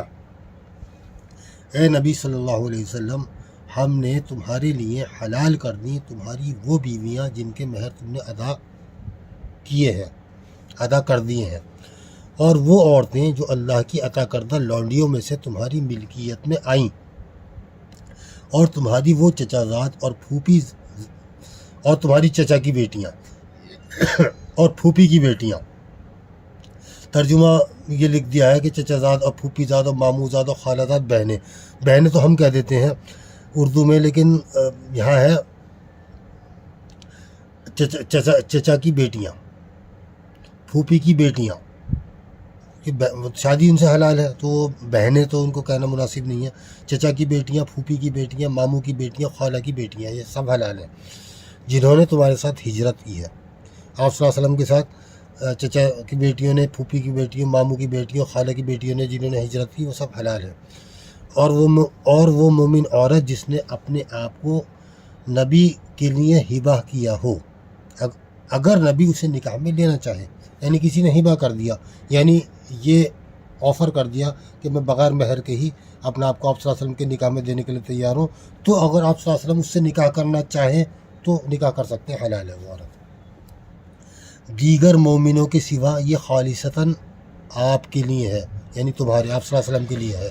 ہمیں وہ احکام خوب معلوم ہیں جو ہم نے ان کی بیویوں اور کنیزوں کے بارے میں ان پر عائد کیے ہیں، اور تمہیں ان سے مستثنیٰ کیا ہے، یعنی تاکہ تم پر کوئی تنگی نہ رہے، اور اللہ بہت بخشنے والا بڑا مہربان ہے.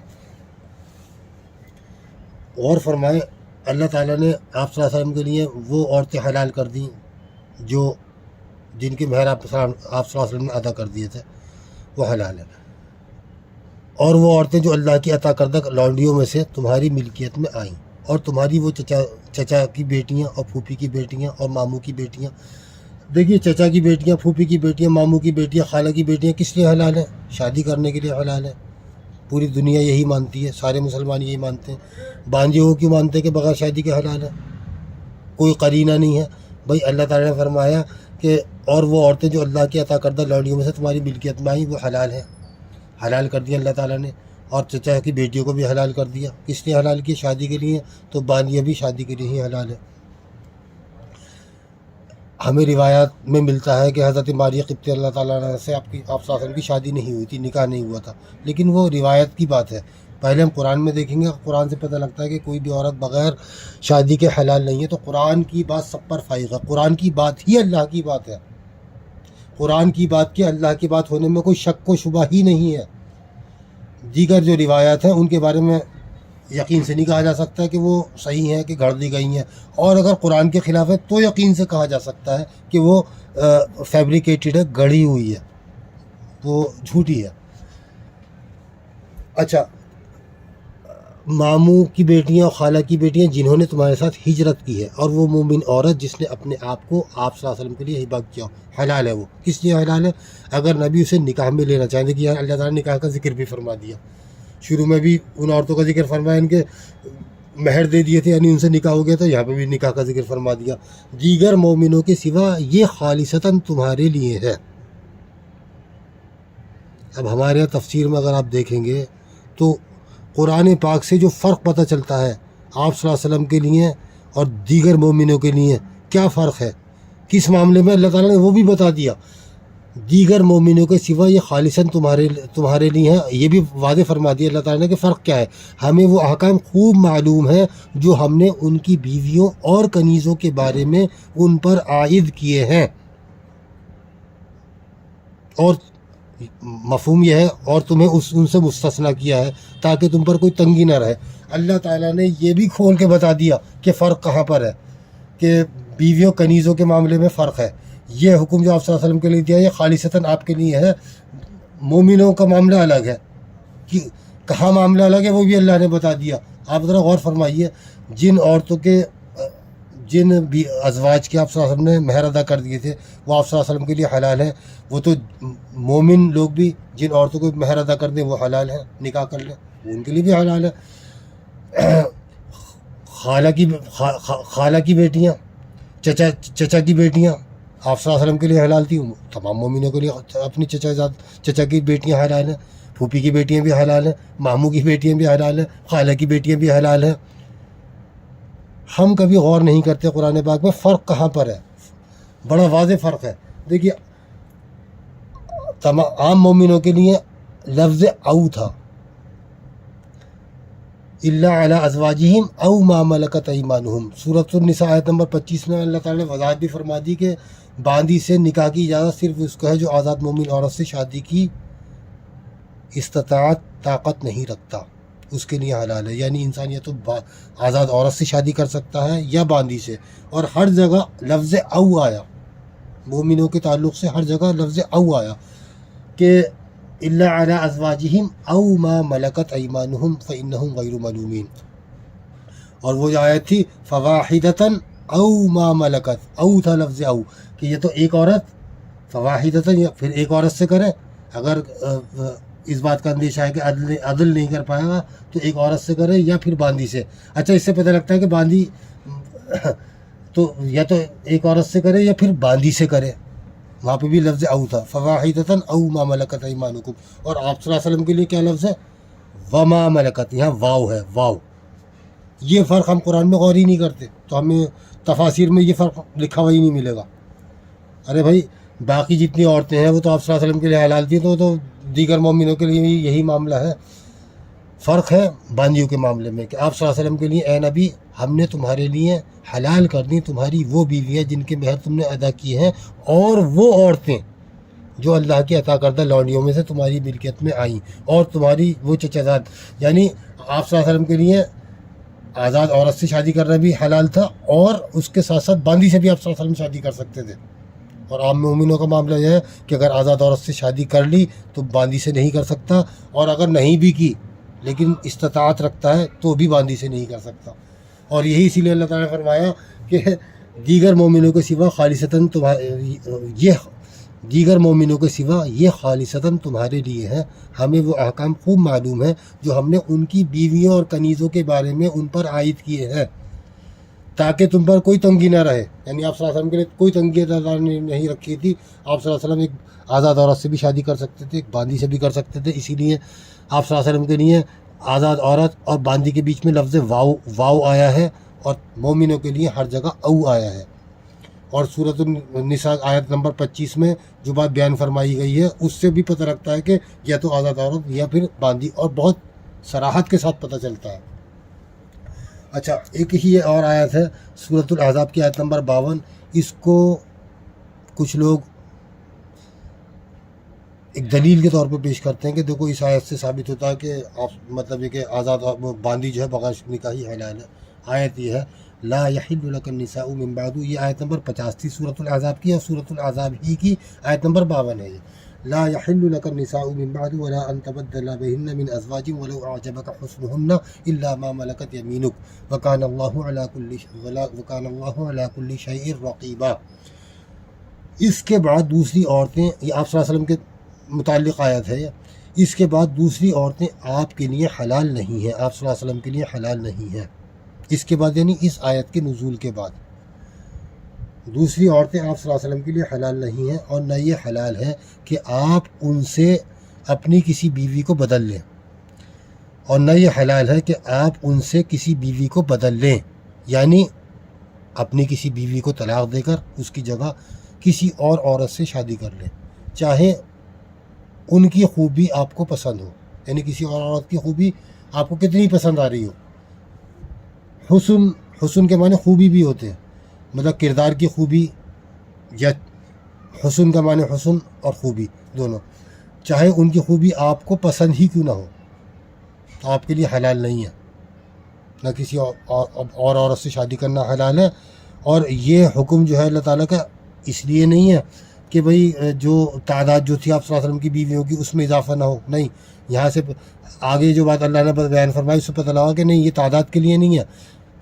اور کیونکہ اللہ تعالیٰ نے فرمایا کہ نہ یہ حلال ہے کہ آپ ان سے اپنی کسی بیوی کو بدل لیں، یعنی اپنی کسی بیوی کو طلاق دے کر اس کی جگہ کسی اور عورت سے شادی کر لیں، یعنی کسی بھی عورت سے اب شادی کرنا آپ کے لیے حلال نہیں رہا، کسی آزاد عورت سے. الا ما ملکت یمینک، سوائے البتہ جو کنیزیں آپ کی ملکیت میں ہیں وہ اس حکم سے مستثنی ہے، سوائے ان کے جو آپ کی ملکیت میں آ گئی ہیں. اور اللہ ہر چیز پر پوری طرح نگراں ہے. اس آیت کو لوگ جو ہے دلیل کے طور پر پیش کرتے ہیں کہ دیکھو یہ دلیل ہے کہ باندیا بغیر نکاحی حلال ہے، حالانکہ بالکل غلط بات ہے. قرآن پاک میں غور نہ کرنے کی وجہ ہے یہ. آپ دیکھیں لا یحل لک النساء من بعد، نہیں ہے حلال آپ کے لیے کوئی عورت اس کے بعد، یعنی عورتیں اس کے لیے آپ کے بعد حلال نہیں ہیں. کس لیے حلال نہیں ہیں؟ کس لیے عورتیں حلال نہیں ہیں؟ کس امر کے لیے حلال نہیں ہیں؟ سب کہیں گے شادی کے لیے حلال نہیں ہیں. جس لیے عورتیں حلال نہیں ہیں اسی حکم سے اللہ تعالیٰ نے باندیوں کو مستثنی کیا. تو جس چیز کے لیے دیگر عورتیں حلال مطلب غیر حلال قرار دی گئی تھی، لا یحل حلال نہیں ہے یعنی غیر حلال قرار دی گئی، یعنی حرام قرار دی گئی. جس امر کے لیے، جس چیز کے لیے تمام عورتوں کو حرام قرار دیا گیا، اسی چیز کے لیے باندی کو مستثنی رکھا گیا. یعنی باقی عورتیں تو حرام ہیں لیکن باندی حرام نہیں ہے. باقی عورتیں تو غیر حلال ہیں، باندی غیر حلال نہیں ہے یعنی حلال ہے. کس چیز کے لیے غیر حلال ہے؟ شادی کے لیے. تو باندی شادی ہی کے لیے تو حلال ہوئی. بھائی جس چیز کے لیے ان کو غیر حلال قرار دیا گیا تھا اسی چیز کے لیے تو باندی کو مستثنی قرار دیا گیا. ان کو غیر حلال قرار دیا گیا تھا شادی کے لیے. اس یہاں سے بات سمجھ میں بھی آتی ہے کہ نہ یہ حلال ہے کہ اپنی کسی بیوی کو طلاق دے کر اس کی یا دوسری عورت سے شادی کر لے، کسی دوسری عورت سے بدل لے، یعنی شادی کر کے بدل لے. تو تمام عورتوں کو اللہ تعالیٰ نے غیر حلال قرار دیا اس آیت کے نزول کے بعد. اس سے پہلے جتنے نکاح ہو چکے تھے وہ تو ہو چکے تھے کہ کوئی بھی عورت آپ کے لیے حلال نہیں ہے. کس لیے حلال نہیں ہے؟ جس چیز کے لیے حلال نہیں ہے اسی چیز کے لیے باندھی حلال ہے. ان عورتوں کو اللہ تعالیٰ نے غیر حلال کیا تھا نکاح کے لیے، شادی کے لیے، تو باندھی شادی کے لیے حلال رکھی گئی اس آیت کے نزول کے بعد بھی. تو یہ قرآن پاک میں غور نہ کرنے کی وجہ ہے کہ لوگ فوراً سے مطلب آنکھ بند کر کے غور ہی نہیں کرتے اور یہ کہتے ہیں کہ دیکھو یہ دلیل ہے کہ باندھی بغیر نکاحی حلال ہے. اچھا ایک یہ آخری آیت ہے، بہت لمبا ہو گیا. یہ آخری آیت ہے. یہ آیت براہ راست باندھی سے متعلق نہیں ہے لیکن یہ اس موضوع سے پھر بھی تعلق رکھتی ہے. مطلب یہ سورۃ المائدہ کی آیت نمبر 5 ہے. الیوم احل لکم الطیبات وطعام الذین اوتوا الکتاب حل لکم وطعامکم حل لہم والمحصنات من المؤمنات والمحصنات من الذين اوتوا الكتاب من قبلكم اذا آتيتموهن اجورهن محسنين غير مسافحين ولا متخذي اخدان ومن يكفر بالایمان فقد حبط عمله وهو في الاخرة من الخاسرين۔ آج تمہارے لیے ساری پاکیزہ چیزیں حلال کر دی گئی ہیں، اہل کتاب کا کھانا تمہارے لیے حلال ہے اور تمہارا کھانا ان کے لیے، نیز مومن پاک دامن عورتیں اور اہل کتاب کی پاک دامن عورتیں بھی تمہارے لیے حلال ہیں، جبکہ تم ان کے مہر ادا کر کے شادی کرنے والے ہو، نکاح کرنے والے ہو، بدکاری کرنے والے اور چوری چھپے آشنائیاں کرنے والے نہ ہو۔ اور جو شخص ایمان سے انکار کرے اس کا سارا کیا دھرا غارت ہو جائے گا اور وہ آخرت میں خسارہ اٹھانے والوں میں ہوگا۔ دیکھیے قرآن پاک میں اللہ تعالیٰ نے کہیں پر بھی معاذ اللہ ثم معاذ اللہ بے حیائی کو روا نہیں رکھا، اللہ تعالیٰ رکھ ہی نہیں سکتا۔ قرآن پاک کی ایک آیت ہے وَإِذَا فَعَلُوا فَاحِشَةً قَالُوا وَجَدْنَا عَلَيْهَا آبَاءَنَا، جب وہ کسی بے حیائی کا ارتکاب کرتے ہیں، جب وہ کسی بے حیائی کا کام کرتے ہیں تو کہتے ہیں کہ ہم نے اس پہ اپنے باپ دادا کو اسی پر پایا ہے، وَاللَّهُ أَمَرَنَا بِهَا، اور اس کا حکم ہمیں اللہ نے دیا ہے۔ قُلْ إِنَّ اللَّهَ لَا يَأْمُرُ بِالْفَحْشَاءِ، کہہ دیے کہ اللہ تعالیٰ بے حیائی کا حکم نہیں دیتا، اللہ تعالیٰ کبھی بھی بے حیائی کا حکم نہیں دیتا۔ اللہ تعالیٰ نے حلال کر دی پاک دامن مومن عورتیں حلال ہیں اور اہل کتاب کی پاک دامن عورتیں بھی حلال ہیں۔ کس لیے حلال ہیں؟ کہ تم ان کے مہر کر کے نکاح کرنے والے، شادی کرنے والے ہو، بدکاری کرنے والے نہ ہو اور چوری چھپا آشنائیاں کرنے والے بھی نہ ہو۔ حلال کیا گیا ہے مہر ادا کر کے، یعنی مال خرچ کر کے، وہی جیسے جو اس آیت میں آیا تھا کہ اپنا مال خرچ کر کے شادی کرنے والے ہو، یہاں پہ بھی ہے کہ مہر ادا کر کے شادی کرنے والے ہو۔ اذا آتیتموہن اجورہن، جبکہ تم ان کے اجور یعنی ان کے مہر ادا کرنے والے ہو تم ادا کر دو، محسنین شادی کرنے والے بن کر، غیر مسافحین بدکاری کرنے والے بن کر نہیں، اور نہ ہی چوری چھپے آشنائیاں کرنے والے ہو تم۔ تو قرآن پاک میں ہمیں کنسسٹنٹلی ایک ہی بات ملتی ہے کہ 3 مقامات پر اللہ تعالیٰ نے پہلی بات تو شادی کے ساتھ بدکاری کو کنٹراسٹ میں ذکر فرمایا ہے، شادی کے مقابلے میں بدکاری، یعنی اگر شادی نہیں ہوگی تو جسمانی تعلقات بدکاری ہی ہوگا۔ اگر نکاح نہیں کیا انسان نے، شادی نہیں کی، تو جو جنسی تعلق ہوگا، جسمانی تعلق، وہ بدکاری ہوگا اور بدکاری حلال نہیں ہے۔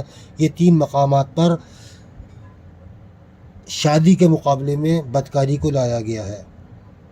اگر باندھی بغیر شادی حلال ہوتی، بغیر نکاح حلال ہوتی، تو اللہ تعالیٰ شادی کے مقابلے میں بدکاری کو کیوں لاتا؟ بھائی ایک طرح کی عورتیں تو بغیر شادی ہی حلال ہیں، تو شادی کے کنٹراسٹ میں تھوڑی لایا جائے گا پھر بدکاری کو۔ تو اس آیت میں بھی اللہ تعالیٰ نے فرمایا کہ مومن پاک دامن مومن عورتیں، پاک دامن اہل کتاب کی عورتیں حلال ہیں۔ کس لیے؟ شادی کرنے کے لیے حلال ہیں، بدکاری کرنے کے لیے حلال نہیں ہے، اور نہ ہی چوری چھپے آشنائیاں کرنے کے لیے، لو افیئر چلانے کے لیے حلال ہیں۔ ایک بات اور تھوڑی سی دیکھ لیں، لوگ تھوڑا سا اس تعلق سے بھی کنفیوژن کا شکار رہتے ہیں کہ عیسائی تو حضرت عیسیٰ علیہ السلام کو اللہ کا بیٹا قرار دیتے ہیں، شرک کرتے ہیں، تو اللہ تعالیٰ نے ان کے اور مشرکہ سے اللہ تعالیٰ نے نکاح مطلب شادی کرنے کو منع فرمایا ہے، حلال نہیں کیا۔ تو دونوں آیات کو ہم ایک ساتھ دیکھیں گے تو اس سے ہمیں پتہ چلے گا کہ عیسائیوں میں اور یہودیوں میں کتنے ہی لوگ ایسے ہیں جو کہ شرک نہیں کرتے، جو کہ حضرت عیسیٰ علیہ السلام کو، عیسائیوں میں ایسے لوگ بھی بہت ہیں جو کہ حضرت عیسیٰ علیہ السلام کو اللہ کا بیٹا قرار نہیں دیتے، اور ایسے فرقے ان کے ہاں موجود ہیں۔ تو ان عورتوں کے تعلق سے اللہ تعالیٰ نے بات فرمائی ہے جو کہ شرک کا ارتکاب نہ کرتی ہوں، تو اہل کتاب کی عورت حلال ہے شادی کرنے کے لیے، اللہ تعالیٰ نے بالکل صاف طور پہ حلال قرار دیا ہے۔ شرط یہ ہے کہ وہ شرک کا ارتکاب نہ، مطلب مشرکہ نہ ہو۔ تو ایسی عورتیں عیسائیوں میں موجود ہیں، یہودیوں میں تو بہت ہیں، یہودی تو عام طور پہ کھلا شرک نہیں کرتے، عیسائیوں میں بھی ایسے بہت لوگ ہیں جو کہ حضرت عیسیٰ علیہ السلام کو اللہ کا بیٹا نہیں مانتے، تو ان سے شادی کرنے کی اجازت ہے۔ بہرحال اس اللہ کی ذات سے امید ہے کہ آپ کے یہ بات واضح طور پر سمجھ میں آ گئی ہوگی۔ آپ حضرات سے گزارش ہے کہ اسے زیادہ سے زیادہ، اگر آپ اس سے اتفاق رکھتے ہیں کہ واقعتاً قرآن پاک سے ماخوذ ہے تمام باتیں جو بھی کہی گئی اس میں، تو آپ اس کو زیادہ سے زیادہ فارورڈ کریں، لوگوں سے شیئر کریں، اور جو علماء ہیں اور جو اسکالرز ہیں ان تک زیادہ سے زیادہ پہنچائیں اللہ کے لیے۔ یہ انشاءاللہ تعالیٰ اس کا ثواب آپ کو ہوگا۔ اللہ تعالیٰ آپ کو جزائے خیر دے۔ السلام علیکم ورحمۃ اللہ وبرکاتہ۔